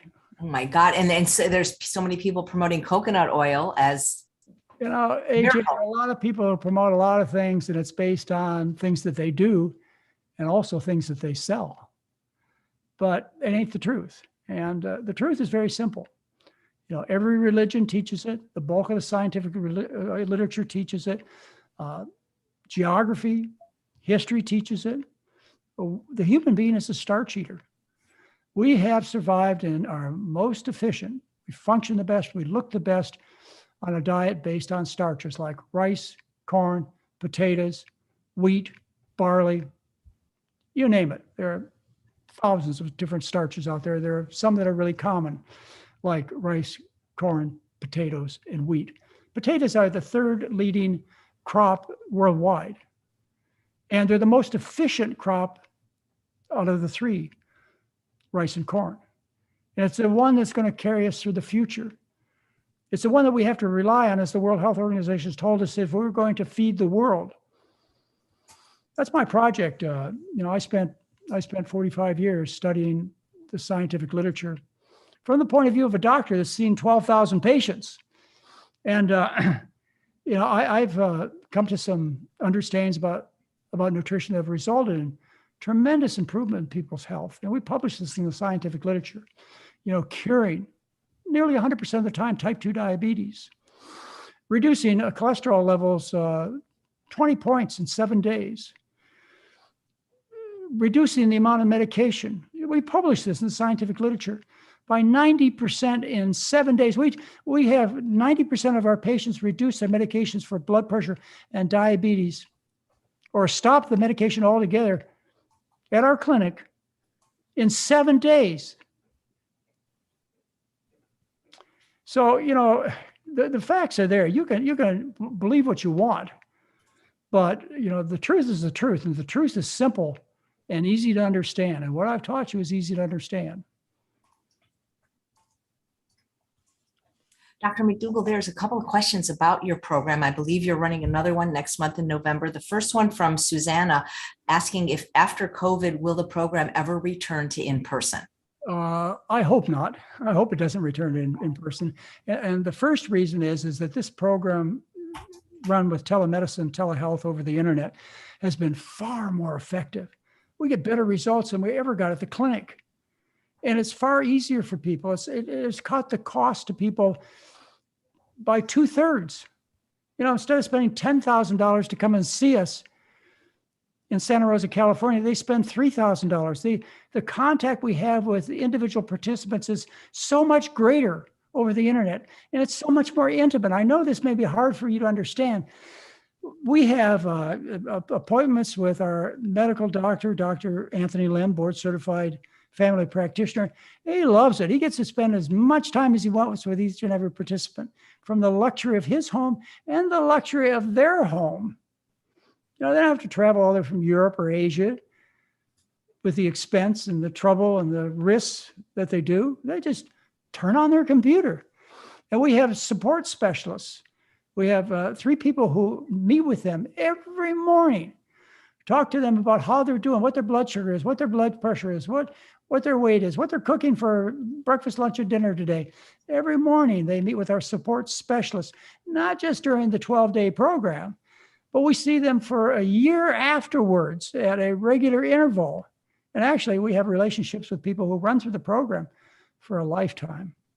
And the only way that you become a McDougall patient is you go through the 12-day program. You either went through it at St. Helena Hospital when I used to teach it there, or in Santa Rosa when I taught it as a resort, or by the internet now. Otherwise, we don't take any individual patients. I don't take one-night stands anymore. I want to get to know you. And Mary and I had a great opportunity. Every morning we meet with participants, and you've joined some of those sessions, AJ. They are so spontaneous. We've got these fireside chats every morning for 12 days, Mary and I do. We get to joke. We use it to, talk to people about personal things in our lives, their lives, and answer an awful lot of their questions. This is so much more intimate. I love it. That's why we get better results. Well, you've pretty much answered this question that Karen said. I want to do your program, but I'm not sure a virtual program will work for me. Has it worked for others? We've collected the data. We've run the program for more than a year now. We've put, that would be about 400 people through the program. We take 40 people a program. And our weight losses are better, and they're sustained. They're sustained because I think people learn better over the internet. You skip a class, it's recorded. You can watch it later.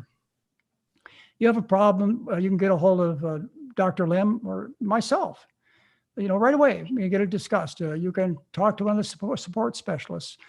Jeff Novick, Doug Lyle, Jack Dixon, they're there to teach you and also to help you.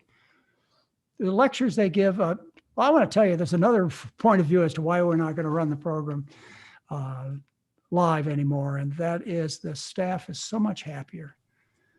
They have and they didn't think so before we started it. Jeff Novick and Doug Lyle, both of them said, this isn't going to work. But now if you talk to either one of these men, they'll tell you this is a far more beneficial experience for the participants than they could ever accomplish in a live program. That's absolutely. It's better in every way, yeah. And you teach at the program sometimes. No, I love it. It's better for me, but it's all. Doug Lyle said the only thing he misses is Mary's lasagna and chocolate pudding. I was going to say he misses the brownies too. Yeah.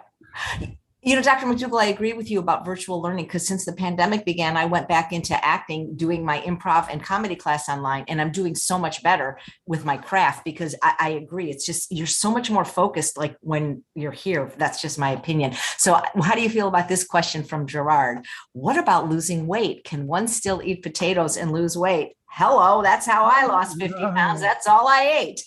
Linda Middlesworth, who's watching, that's all she eats. And she's almost 80 and thin and a cancer survivor. Well, Mary and I are looking pretty thin. I'm not going to take my shirt off and show you. But yeah, think about it. Think about populations of people like the Asians. When you think of overweight people, when you think about people from Japan or China or Vietnam or Thailand, I mean, hundreds of thousands of people standing in a town square. No one is overweight. Living on starch, potatoes, rice, corn. Just open your eyes. I mean, it's all there. And when these people become wealthy, the business people, the government officials, and they give up their starch-based diet and they start eating like Americans, what do you see? What do you see? Overweight, unhealthy people, if you didn't figure it out by now. So yeah, it's this is a concept that we don't have to ask you to believe. You could just look and see it. It's so obvious. It's so consistent. There's no contradiction in what we're telling you. This cuts your food bill by 60 to 80%, switching from the American diet to a starch-based diet. It's just everything. It fits in with your religious teachings, whether you're a Christian or you're Hindu or whatever your religion is. They teach in your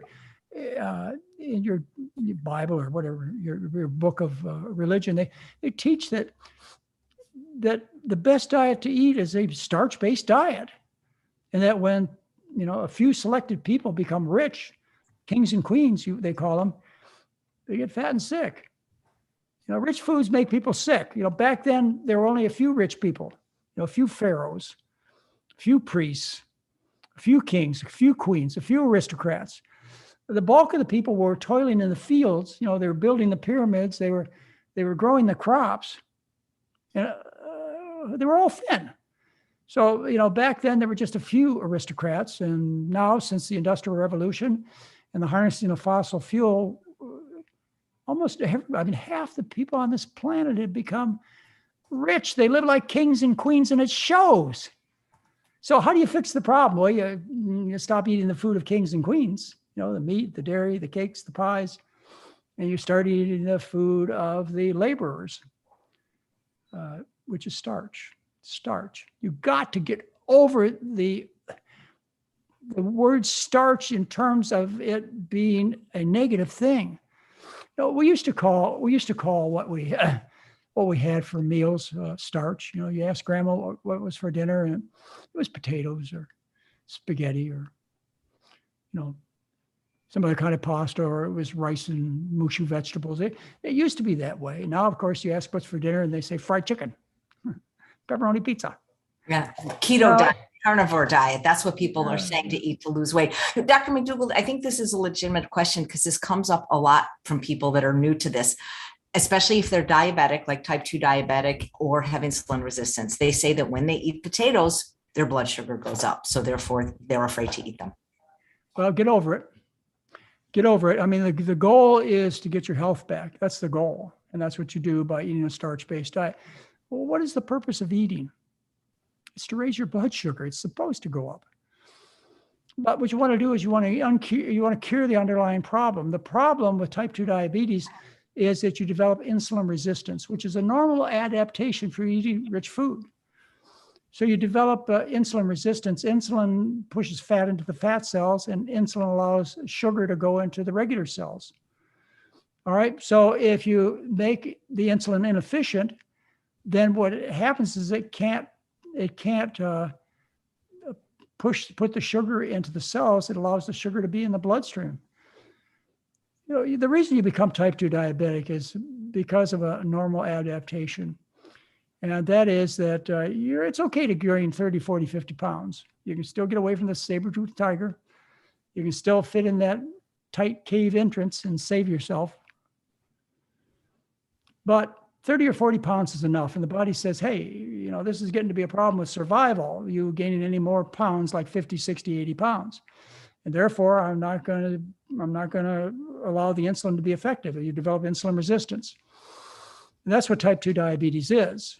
Now, I see an occasional patient who doesn't develop insulin resistance. And it's been a lesson, and one that I give my students when we take care of, when we take in medical students, which is what we do in residence, is occasionally you'll find somebody who doesn't develop insulin resistance. These will be people that weigh 500, 600 pounds. Or I've seen on the evening news, the person that they had to take a forklift in and pick them up out of the bed. They didn't develop insulin resistance, so they just kept stuffing the fat in the fat cells. It never stops. And these are occasional people. But when you look at these people that are 500, 600, 700 pounds, they don't have diabetes. They don't have high cholesterol. Their arteries are clean. They got bad joints because carrying around that weight's pretty hard on the hips and knees and ankles. But otherwise, you know, they're pretty darn healthy people. So it's good that you develop insulin resistance. It's a normal adaptation. So that, you know, kind of limited, like you say, 30, 40 pounds of weight gain. Then you stop. Dr. McDougall, Joanne wants to know, how important is it to get organic potatoes? Oh boy, you know, it's we do that. I mean, in our family, we teach it as a secondary thought. We teach people to buy organic because the chemicals are quite dangerous. They clearly initiate and promote cancer. They clearly are toxic to the nervous system, causing Parkinson's disease. I mean, these chemicals are not good. But you know, you got to fight your battles where you can fight your battles and where it's most important to win. And if you, in addition to have to figure out that you need to eat potatoes and rice and corn and bread and pasta, you figure out, somebody puts another restriction on you, it's got to all be organic. You know, that could be a barrier to you making changes that are most crucial for you because you're dying of these diseases. Your life is being destroyed by these diseases. So, you know, we do teach organic, and I don't want to minimize it, except for the fact that if you're the typical patient that we take care of, the typical person who's got diabetes and heart disease and breast cancer and colon cancer and multiple sclerosis and rheumatoid arthritis, hey, we got some, it's a bad analogy, big fish to fry. I should have kept that one in. We got to get you out of trouble, and I'm going to put up as few barriers as possible. And unfortunately, you know, eating everything organic is a barrier that will cause some people to say, "Hey, this is just too much." Right. Well, I love that you debunk all the myths. And, you know, the other one, other than the arsenic and rice and the potatoes, is this essential fatty acid thing that we need to have nuts or seeds every day, or take a DHA supplement, or we're going to get dementia or heart disease. Yeah, this is another thing that people promote that I'd love to have a discussion with them about anytime they want. You know, there are essential fatty acids. There are 2 alpha linolenic acid and linoleic acid. There are omega-3 and omega-6 fats, and they're only made by plants. And there's loads of essential fat in plants. You just can't miss. It's impossible to develop a fatty acid deficiency on any natural diet. It can't be done. Now, the only reason that fish have omega-3 fats is because they ate seaweed. Animals do not desaturate at the carbon-3 and carbon-6 position. Only plants can do that. So if any of your animal food has omega-3 fats, it's because that animal ate plants and that the plants made it. So why not just go to the plants and eat it? You can't miss. It's always enough. Whether it's potatoes, which are 1% fat total, and only a third of that is essential fat. The body's very efficient at surviving. Look at what it goes through.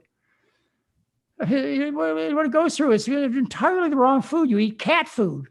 You eat food that you wouldn't feed your cats and dogs, and you live. You know, most diets that we talk about in the past have been ones where you just wonder whether you're going to get enough to eat to feed you and the kids. Is mom or dad going to come home with enough food, which brings me to another subject, which is hunter-gatherers. We praise the hunters. We don't say much about the gatherers, but this is a gender bias, sexual discrimination. We praise the hunters because who are hunters? They're the men. And who are the gatherers? They're the women, the grandparents, the children. The hunters get all the praise, but they get very little of the food because animals aren't that easy to catch, and to get them back to the village without them spoiling is pretty tough too. So I think you should get your food like 99.9999% of the people who've walked this earth have gotten their food. This rich diet with so much variety and so much extra rules that you have, it's only been around for 50 to 100 years. In the time that I've been alive, AJ, we've gone from a planet where we ate primarily starch-based diets to where rich foods are dominant and starches are condemned. And we are going to be going to a time, and I'm going to live long enough for it, unfortunately, where that's all the food that's going to be available. Hey, folks, get onto the McDougall diet now by choice, because pretty soon that's all that's going to be available is, if you're lucky, is rice and corn and beans. Just look around at what's happening. And remember a card that's not being played is the diet. Clearly you can reduce the global warming gases, you as an individual overnight, and potentially the whole world can reduce the production of global warming gases by somewhere between 50 and 80%. That's what the Eat Lancet Commission says. That's what scientific research says. It may sound like it's unbelievable, but the power of the plate, so to speak, it is bizarre for me to say that for some of you to understand and to believe that we could save the planet by eating starch is for me to say that you can save your life by eating starch, but I've proven it to you. Many of you are my patients, and I bet you have fulfilled something I always wanted to fulfill, and that I was okay for people to come back and said, I heard what you recommend, but I couldn't do it. That's okay. Yeah, I understand. This is not easy, but I know I could have never tolerated people coming back to me and say, I did what you said and it didn't work. Now, I can't think of anybody. I can't think of an email. I can't think of a patient I've taken care of. 12,000 patients I've touched that has ever come back to me and said, I did what you said and it didn't give me the results you promised. Now, it doesn't mean you're going to solve all your problems. I mean, good grief, you got bent up joints from arthritis. They're not going to straighten out, but you can stop the inflammation and the pain. The heart muscle you killed by forming a blood clot in your heart due to the meat and dairy and stuff you eat, that heart muscle ain't going to grow back, but you can stop having other heart attacks and strokes and impotence and all kinds of problems. The food's a miracle. It is an absolute miracle, but it is missed. It's, AJ, when I started all this, I discovered this back, I had everything pretty much figured out by 1977. When I lived in Hawaii, I had a practice there. That's where I did my training. And I had everything figured out. And I thought, in fact, I told my chief of medicine that I'm going to have people lined up all the way from the Honolulu airport to my office door waiting to see me. That crowd never formed, AJ. But the miracle is still there. I mean, you can do far, far more. Walter Kempner showed it. Nathan Pritikin showed it. This is nothing original that I discovered. You can do far, far more in terms of returning people's health and personal appearance and function by switching diet than you can do with any pill or surgery. These are temporary fixes at best with great price to pay in terms of side effects and money. Food's free. You got to buy the stuff anyways. In fact, I told you cut the food bill by 80%. Yeah, something so obvious, but hey, somehow or another, it's been a tough sell. And sad to say, I think it's going to be a continued tough sell even when the realization comes as to what the impact of food is on the climate. I hope not. You know, I've dedicated the last 45 years of my life to helping people solve personal health problems, and I'm pretty much done with that. Outside of little things like the lecture I gave today, trying to straighten out some things that I didn't believe were said correctly by Dr. Greger. My focus of attention ever since my first grandson was born 17 years ago has been on what in the world can I do to help slow down this destruction of our planet. And there's one thing that I know better than pretty much anybody, and that's food. And there's one thing Mary and I know, and our program knows almost better than anybody, and that's how to make dietary changes. So we're going to take our talents and we're going to continue to apply them to patients. We run very successful programs. Since we've changed to a telemedicine program, it's, you know, we've been sold out pretty much every program. So, you know, you know, Dr. Lim does that, and I get involved in that occasionally. I really don't have to find any more new things in the nutritional and medical literature. I think pretty much found out most of what needs to be discovered. But the challenge for me is, how in the world are you going to get people to change to save the planet? Oh. You know, even people who have the money and the power to do it aren't doing it, like Bill Gates. You know, he comes out and he pleads for people to do anything and everything to save the planet because he knows what kind of trouble we're in. Unfortunately, he does his interviews from his favorite burger joint in Seattle, eating a cheeseburger. Excuse me. You know, there's a big disconnect between the science and what we ought to be doing and people's personal habits. They can't see beyond their dinner plate, AJ. And the consequences are so great. You know, I will spend the rest of my life, my years on this planet, trying to figure out how to get people to change, just like I spent the last 45 years trying to get people to change to save themselves. The first book Mary and I put together back in 1978 was called Making the Change. It wasn't called Heal and Stay Healthy or Fix Your Diseases with Food. It was called Making the Change because I knew back then the difficulty would get people to do this. That's where I'm going to focus my attention. We've got a new website coming up on diet and the climate. It's called Diet Therapy for Planet Earth. You know, it's just like the practice that I've done with you folks.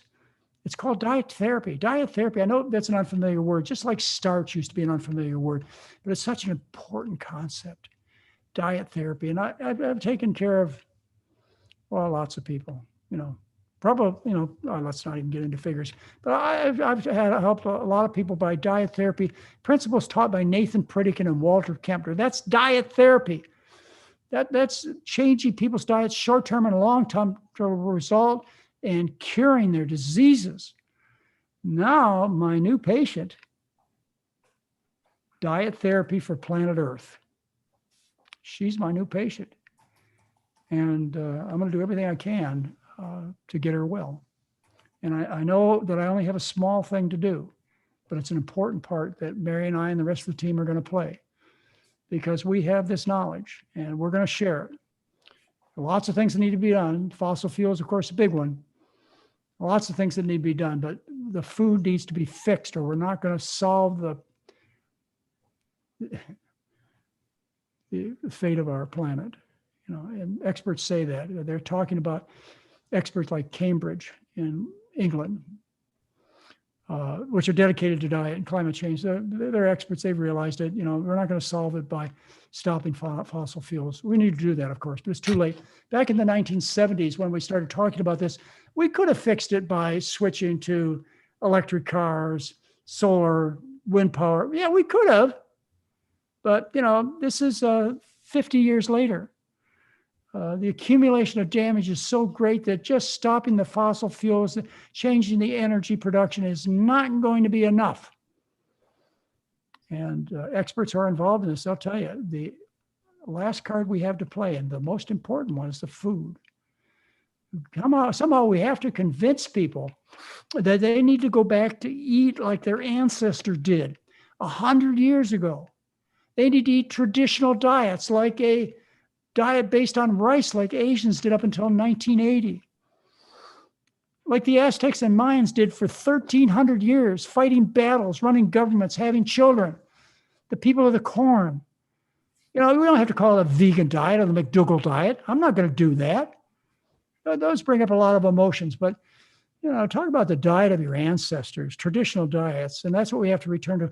I think I can get people to warm up to that concept. And some of you are old enough to remember when you went to Italian grandma's house, it was pasta you had. I remember when I went to Italy in 1970, I felt cheated because they didn't put cheese on my pizza. Things have changed so much in the last 50 years.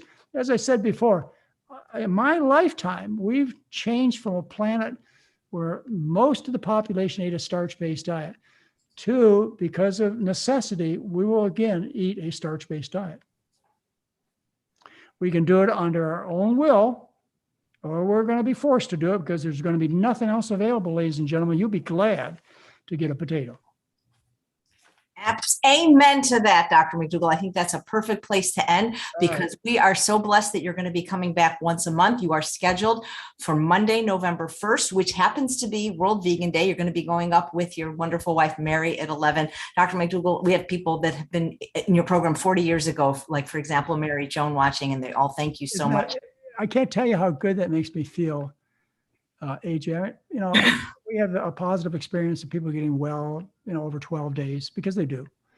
But when I really feel like I've done my job is when somebody says to me, I heard your lecture at St. Francis Hospital in Honolulu 45 years ago. And today, I'm driving a car. I don't have a disability sticker. I'm out doing walks with my friends. And you know what?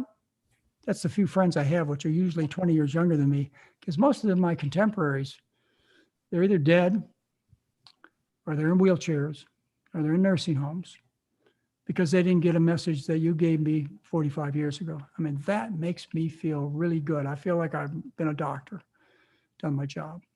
But thank you, AJ. Thanks for the opportunity. Well, thank you so much, Dr. McDougall. And thanks all of you for watching. I need 5 minutes to reset, and then we come back with 2 more wonderful plant-based doctors, Dr. Lori Marvis and Dr. Nikki Davis. But Dr. McDougall, I think I'd like to summarize what you said today, at least what I heard. Okay. John McDougall, he's a man. Oh, sorry. I haven't saying this in a while. You make me so nervous. John McDougall has a plan based on carbohydrates. If you eat them, you'll be thin and won't have ass or thigh weight. John McDougall, he's the man. He's as smart as Plato. Eating starch will make you thin and save the planet. Just eat a damn potato.